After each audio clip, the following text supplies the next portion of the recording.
நோயின் துன்பம் யாருக்கும் புரியாது. நாச்சியார் திருமொழி எழுதுகிறார். நாச்சியார் திருமொழியிலே அவர் பதிவு செய்கின்றார், நான் படும் துன்பம் யாருக்கும் தெரியாது. ஏதோ இந்த உலக இன்பத்திற்காக நான் ஒருவரை மனம் செய்து கொள்ள வேண்டும் என்று நினைக்கிறேன் அப்படின்னு நினைக்கிறாங்க. இல்ல, கண்ணன் வந்து என் கை தீண்டினால்தான் என் உடல் நோயும் மனநோயும் தீருமே தவிர வேறு ஒரு காலமும் என்னுடைய உடல் நோயும் மனநோயும் தீராது. கண்ணன் வருவான், என் கைத்தளம் பற்றுவான் என்று கனவு கண்டு தான் கண்ட கனவினை நனவாக்க வேண்டும் என்று விண்ணப்பம் வைக்கிறார். இவள் சூடிய மாலையை பெருமாளுக்கு கொடுத்து விடுவார். ஆனா அப்பாக்கு தெரியாது. ஒவ்வொரு நாளும் அழகு பார்த்து அழகு பார்த்து அழகு பார்த்து அனுப்புவாள். ஒரு நாள் அவர் அணிந்திருந்த அணிகலன்ல சிக்கி கூந்தல்ல இருந்து ஒரு கேசம் அப்படியே மாலையில வந்துருச்சு. தகப்பனார் கண்ணில் பட்டுருச்சு. இப்படி ஒரு அபச்சாரத்தை இவ்வளவு காலம் நீ செய்தியே, இது மிகப்பெரிய தவறு அப்படின்னு அந்த பிள்ளையை கண்டிச்சு, இந்த மாதிரி நீ செய்யக்கூடாது அப்படின்னு அவர் புதுசா ஒரு மாலை. பெருமாள் ஏத்துக்கல. பெருமாள் சொல்ற, என்றென்றைக்கும் எனக்கு என்ன மாலை போடுவியோ அதே மாலை கொண்டா.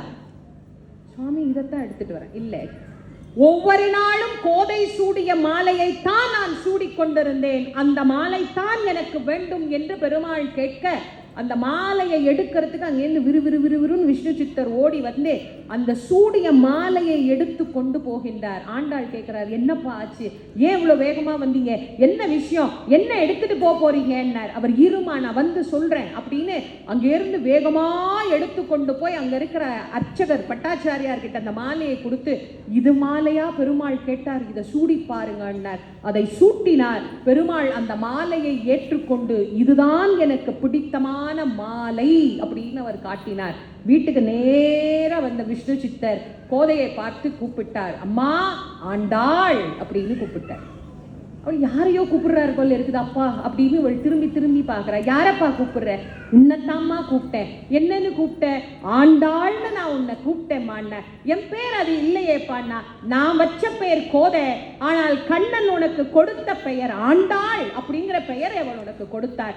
எப்படிப்பா கண்ணன் எனக்கு பெயர் கொடுத்தான்? ஆமா, நீ கொடுத்த மாலையைத்தான் சூடிக்கொள்வேன் என்று என்னிடத்தில் கேட்டு அந்த மாலையை இன்றைக்கு அரங்கன் பெற்றுக்கொண்டான். அவன் பெற்றுக்கொண்ட காரணத்தினால் நீ யாரை ஆண்டாள்? கண்ணனை ஆண்ட காரணத்தினால் இன்று முதல் நீ ஆண்டாள் என்று அழைக்கப்படுவாய் பெயர் வச்சார்.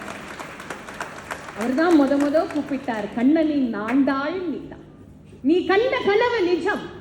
கண்ணன் உன் மாலையை ஏற்றுக்கொண்டார். அவர் கேட்டா, மாலையை ஏற்றுக்கொண்டவன் என்னை ஏற்றுக்கொள்ள மாட்டான், அப்ப கண்டிப்பாக ஏற்றுக்கொள்வார்.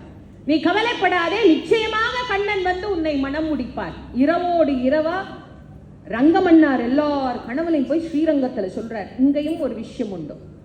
சிலர் ஸ்ரீரங்கத்தில இருந்து பெருமாள் இங்க வந்து கல்யாணம் பண்ணிக்கிட்டார் ஸ்ரீவில்லிபுத்தூர்லையும் சிலர் கதை சொல்லுவாங்க. இங்கிருந்து பெருமாள் பரிவாரங்களை அனுப்பி அங்க ஆண்டாள வர சொல்லி கல்யாணம் பண்ணிக்கிட்டார் அப்படின்னு ஒரு வரலாறு உண்டு. எங்க கல்யாணம் பண்ணிக்கிட்டாலும் நமக்கு கல்யாணம் பண்ணிக்கிட்டார், அவ்வளவுதான். அவர் கனவுல போய் ஸ்ரீரங்கத்தில் இருக்கிறவங்கள்ட்ட எல்லாம் சொல்றார், ஸ்ரீவில்லிபுத்தூர்ல விஷ்ணு சித்தருக்கு மகளாக என்னை ஆண்டவள் இருக்கிறாள், அவளை உரிய மரியாதையுடன் அழைத்து கொண்டு வாருங்கள்னு சொல்லி அனுப்புறார். இவர் இங்க இருந்து புறப்பட்டு போறாங்க. பல்லக்கு பரிவாரம் எல்லாம் புறப்பட்டு போகுது. அவருக்கு அங்க ஒன்றும் தெரியாது. அவர் அங்க இருக்கிறார். கண்ணன் வருவான், என்னை ஏற்றுக்கொள்வான் அப்படி போய் அழைச்ச உடனே விஷ்ணு சித்தர் கண்ணீர் வடிக்கிறார். பெருமாளா அனுப்பினார், பெருமாளே தான் அனுப்பினார், உங்களையும் உங்கள் தவப்புதவியையும் அழைத்து கொண்டு வர சொன்னார். வழிநெடுக தோரணம். இவள் கண்ட கனவெல்லாம் அங்கு நனவாகி இருக்கிறது. அப்போ இவளுக்கு ஒரே ஆச்சரியம், கனவு நான் கண்டேனா பெருமாள் கண்டாரா? நான் கண்ட கனவை அவர் நிறைநிறுத்தி வச்சிருக்கிறார். முத்துடை தாமம் நிறை பந்தற்கு மைத்துனன் நம்பி மதுசூதனன் வந்து என் கைத்தலம் பிடிப்பானே அப்படின்னு ஆர்வத்தோடு போகின்றார். ஸ்ரீரங்கத்தினுடைய பெரிய கோபுரத்தை பார்த்த உடனே தன் நிலையை மறந்தார். நேர கட கட கட கடன்னு ஒவ்வொரு தலமா கடந்து கடந்து கடந்து கடந்து உள்ள போறார். கர்ப்ப கிரகத்துக்கு முன்னாடி வந்து நின்னுட்டார். ரெண்டு பக்கமா ரெண்டு திருமண தூண், இன்னைக்கும் நீங்க போனீங்கன்னா இருக்கும், கல்யாண தூண்னு சொல்லுவாங்க. அந்த திருமண தூண் இருக்கு. தூணிடத்திலே வந்தாள். அதற்கு மேல் அவள் ஆண்டாள் தான் கோதை என்பதையே அவள் மறந்து விட்டாள். என்னை ஆண்ட கண்ணன் உள்ளிருக்கிறான், அவன் என்னை அழைக்கிறான் என்று யாரும் நுழையாத கருவறைக்குள்ளே பெண்ணாக அவள் நுழைந்தாள். ஆதிசேஷன் மேல கால வச்சா, நேர பெருமாளோடு ஜோதியோடு ஜோதியாக இரண்டர கலந்து விட்டார்.